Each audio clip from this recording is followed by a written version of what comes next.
Everyone thinks the deep ocean holds only natural wonders. They're wrong. Sometimes it hides something else entirely. For over 70 years, the story of the Ourang Medan has haunted maritime history.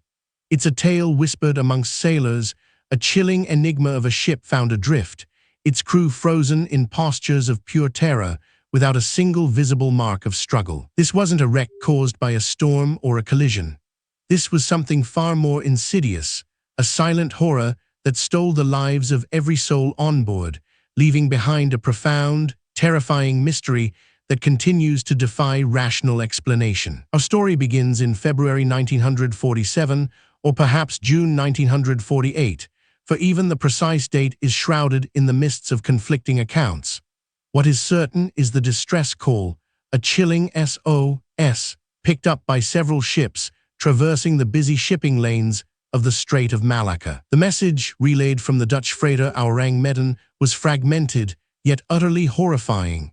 It spoke of officers, captain, dead in chartroom and on bridge.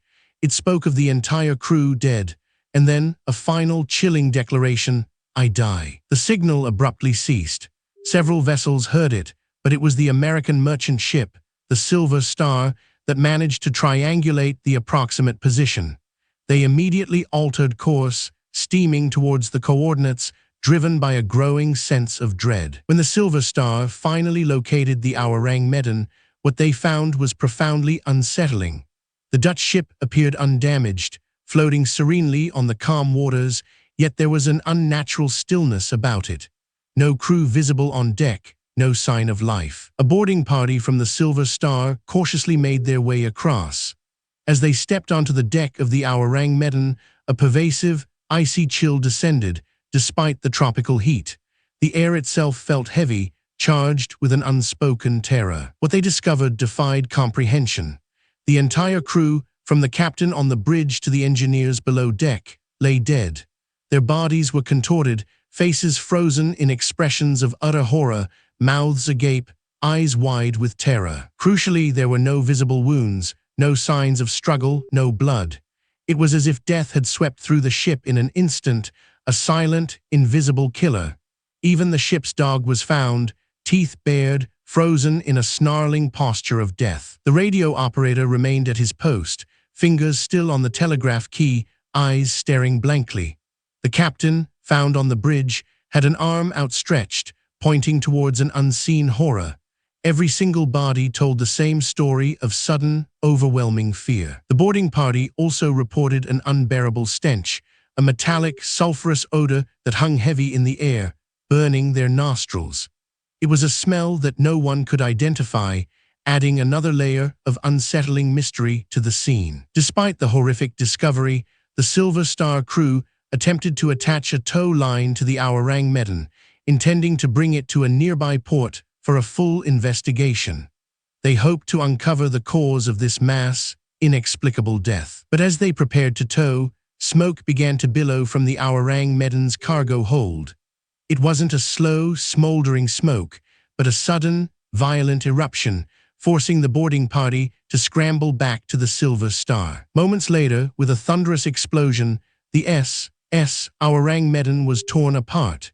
It sank rapidly into the deep, dark waters of the Strait of Malacca, taking its secrets and the horrifying truth of its crew's demise to the seabed forever. The speed and violence of its destruction only deepened the mystery.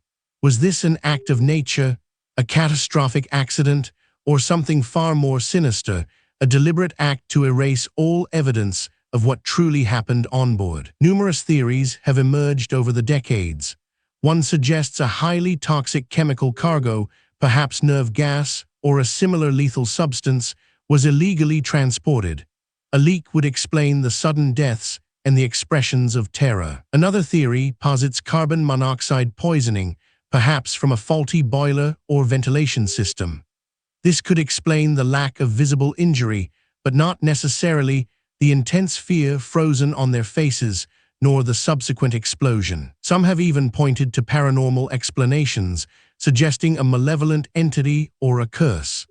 The sheer terror, the eerie silence, and the ship's violent end certainly lend themselves to such dark imaginings. A more grounded, yet equally disturbing possibility involves an attack. Piracy was rampant in the region, but the lack of struggle or looting makes this unlikely. Yet, perhaps it was a more advanced, silent weapon, leaving no physical trace. The problem with all these theories is the lack of concrete evidence. The Ourang Medan lies at the bottom of the sea, its secrets undisturbed. The official records are sparse and contradictory, adding to the mystique rather than clarifying it. The very existence of the Ourang Medan has even been questioned by some. Was it a real ship or a maritime legend that grew from a kernel of truth, embellished over time into a chilling ghost story? However, the distress calls were recorded, the Silver Star's log confirms the encounter, and numerous accounts from that era corroborate the basic events. The Ourang Medan was real, and its end was truly horrifying. The legacy of the Ourang Medan is not just a tale of a ghost ship, but a stark reminder of the ocean's vast, unfathomable power to conceal truths. It forces us to confront the unknown, to consider that some horrors leave no trace, save for the terror etched on the faces of the dead. The Ourang Medan remains one of history's most compelling and terrifying maritime mysteries, a silent scream frozen in time, forever echoing across the waves of the unexplained. Uncover more of history's most profound and unsettling enigmas by joining our journey into the unknown.